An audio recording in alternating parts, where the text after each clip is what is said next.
Me tiedetään kaikki, että Olkiluoto 3 meni aika paljon yliajalle. Katsotaan tänään, lunastiko Olkiluoto 3 sen lupaukset. Sähkön hinta, huoltovarmuus ja selvittää sen ympäristövaikutukset. Let's go! Hyvä, hei, kiitos sinulle.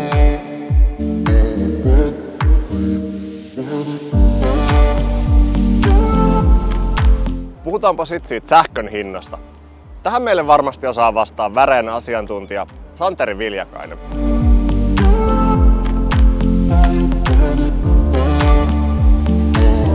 Santeri, kerro meille vähän, mitä sä ja mitä Väre tekee. Joo, Väre on sähkön myyntiyhtiö, eli käytännössä hankitaan sähköä ja myydään se meidän asiakkaille eteenpäin. Ja itse on nimenomaan siellä hankkimassa sähköä, eli ostan sähköä päivittäin. Mikä Olkiluoto 3 vaikutus sähköhintaan Suomessa on ollut? Meidän mallinnuksen mukaan nykytilanteessa se on noin 1,3 senttiä kilowattitunnille, kun puhutaan verot sisältävästä hinnasta. Miten sä arvioisit sitten, että mikä se keskivertovaikutus suomalaiselle kuluttajalle on ollut? No jos mietitään, että keskimääräinen kuluttaja käyttää sähköä vuodessa noin 6000 kilowattituntia, niin silloin sen vaikutus on noin 80 € vuositasolla. Eli puhutaan merkittävästä summasta.